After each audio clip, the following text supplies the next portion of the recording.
मेरे देश के युवाओं, जरा जोर से कह दो जय हिंद, क्योंकि मेरा भारतीय संविधान इतना महान सा है, इतना महान सा है। नमस्कार, मैं इला मिश्रा। जब 75 वर्षों के संविधान के सफर पर दृष्टि डालती हूं तो महोदय मैं असमंजस में आ जाती हूं कि मैं शुरुआत करूं संविधान के आगाज हम भारत के लोग से या फिर 26 जनवरी 1950 से। महोदय मैं असमंजस में आ जाती हूं कि मैं शुरुआत करूं ड्राफ्टिंग कमेटी वाले डॉक्टर B.R. अम्बेडकर से या फिर सरदार वल्लभ भाई पटेल जी से। महोदय मैं असमंजस में आ जाती हूं कि मैं शुरुआत करूं 1935 के गवर्नमेंट ऑफ इंडिया एक्ट से या फिर 1947 की संविधान निर्माता समिति से। चलिए आरंभ करती हूं विषय के दूसरे खंड अधिकारों, कर्तव्यों तथा प्रगति के पद से कि महोदय सामान्यतः लोग अधिकारों को कर्तव्यों से ऊपर वरीयता देते हैं, मगर मैं बड़ी जिम्मेदारी से कहती हूं कि अधिकार तोड़ने का कार्य करते हैं महोदय, कर्तव्य जोड़ने का कार्य करते हैं। एक घर में दीवार अधिकारों के कारण पैदा होती है और कर्तव्यों के कारण आपसी सामंजस्य आता है। और महोदय ये भारत रूपी घर की संवैधानिक खूबसूरती तो आप देखिए कि जहां हमारे प्रधानमंत्री जी इसका वर्णन स्वयं करते हैं कि महोदय ये वो बहुसांस्कृतिक विविधताओं वाला राष्ट्र है कि यदि कहीं समूचे विश्व में तिरस्कृत यहूदी अपना संपूर्ण विकास कर रहे तो वो सिर्फ भारत है। महोदय अपनी ही जमीन से मिट गए पारसी भी यदि कहीं फल फूल रहे तो वो सिर्फ भारत है, और यदि कहीं इस्लाम के सभी फिरके भी पाए जाते हैं तो वो सिर्फ भारत है। जी हाँ, ये है यहाँ के संविधान की 75 वर्षों की कमाई। और इतना ही नहीं महोदय, सीढ़ियां उन्हें मुबारक हो जिन्हें छत तक जाना है। हमारे भारत की मंजिल तो आसमां है, रास्ता हमें स्वयं बनाना है, रास्ता हमें स्वयं बनाना है। और ये रास्ता महोदय, ये रास्ता है कि जब हमें स्वतंत्रता का अधिकार मिला हमने अन्याय को त्याग दिया। महोदय शिक्षा का अधिकार मिला, विश्वगुरु बनने का सपना सजा लिया। और इतना ही नहीं, अभिव्यक्ति की आजादी मिली, समूचे ब्रह्मांड में भारत का स्वर गुंजायमान। इतना ही नहीं महोदय, आज मेरे संविधान ने उन शक्तियों को प्राप्त कर लिया है कि हम अटल जी के सपनों को पूरा कर रहे हैं। और ये भारत का संविधान ही है कि एक अखबार बेचने वाला युवक आज राष्ट्र के सर्वोच्च संवैधानिक पद पर आसीन होता है। जी हाँ, डॉक्टर APJ अब्दुल कलाम। इतना ही नहीं महोदय, एक चाय बेचने वाला युवक यहाँ का प्रधानमंत्री बन धुरा संभाल, मैं देश नहीं झुकने दूंगा, मैं देश नहीं मिटने दूंगा, मैं देश नहीं रुकने दूंगा के स्वर को उद्घोष करता है। जी हाँ, यह है यहाँ के संविधान की ही शक्ति कि सड़क पर चलने वाली एक भी नारी को अब आज ये डर नहीं रहता है कि उसके साथ कोई अन्याय होगा, उसे आश्वासन होता है कि उसका संविधान उसके साथ है। महोदय आज हम अटल जी की आकांक्षाओं को पूरा कर रहे हैं, अम्बेडकर जी के सपनों को पूरा कर रहे हैं। अतः वाणी को विराम देते हुए बस इतना ही कहना चाहूंगी, जय हिंद, जय। वर्तमान की चुनौतियां और भविष्य की अनिश्चितता ने भारत के अस्तित्व पर भी एक गहरा प्रश्न चिन्ह खड़ा कर दिया था।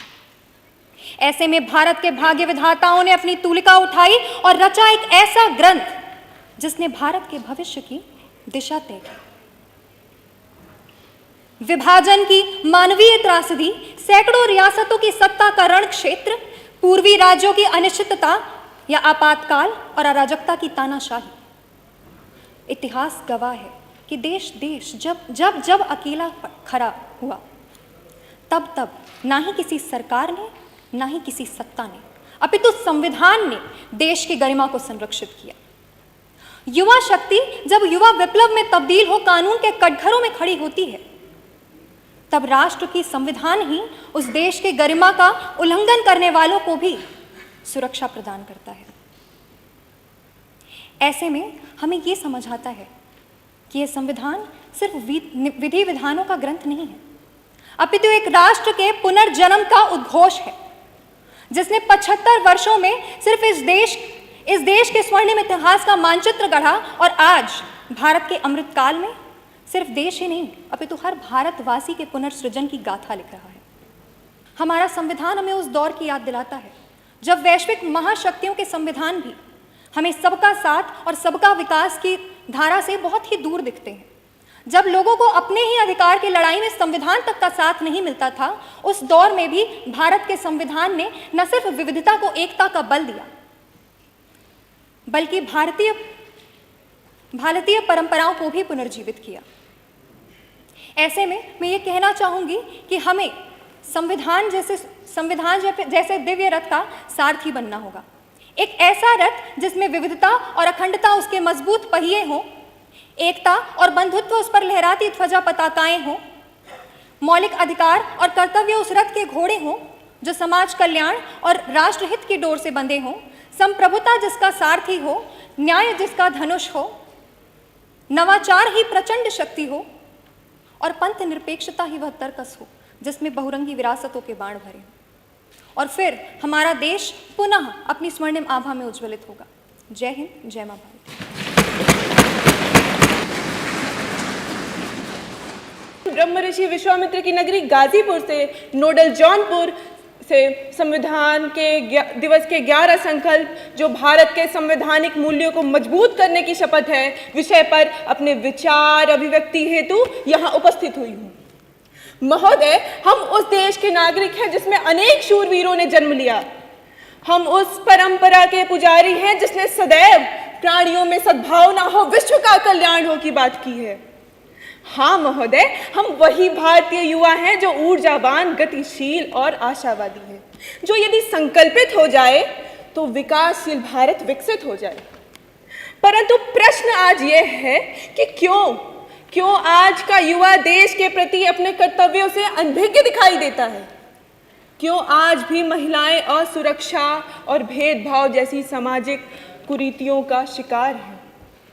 और विडंबना तो यह है कि एक ओर हम आरक्षण हटाओ की मांग करते हैं, वहीं दूसरी ओर साफ सफाई और कचरा उठाने जैसे कार्यों को जातिगत सीमित मानते हैं, जो राष्ट्र के विकास में एक बहुत बड़ी बाधा है।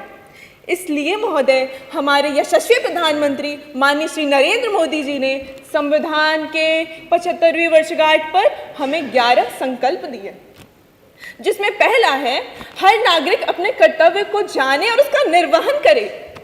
दूसरा, हम स्वार्थ नहीं अपितु सबका साथ सबका विकास की बात करें। तीसरा, हम भ्रष्टाचार और भ्रष्टाचारियों के खिलाफ अपनी आवाज उठाएं।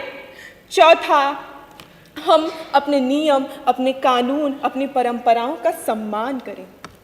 पांचवा, हम गुलामी की हर सोच से मुक्त हो और अपनी सांस्कृतिक पहचान पर गर्व करें। छठवां, राजनीतिक सत्ता किसी वंश विशेष के सदस्यों तक सीमित ना हो अपितु योग्यता पर केंद्रित हो। सातवां, हम अपने संविधान का सम्मान करें। आठवां, हम सामाजिक समानता सुनिश्चित करने हेतु आरक्षण नीति का सम्मान करें। नौवां, हर महिला शिक्षित, सशक्त एवं सुरक्षित हो। 10वां, हर राज्य का समान रूप से विकास हो ताकि मजबूत राष्ट्र का निर्माण हो सके।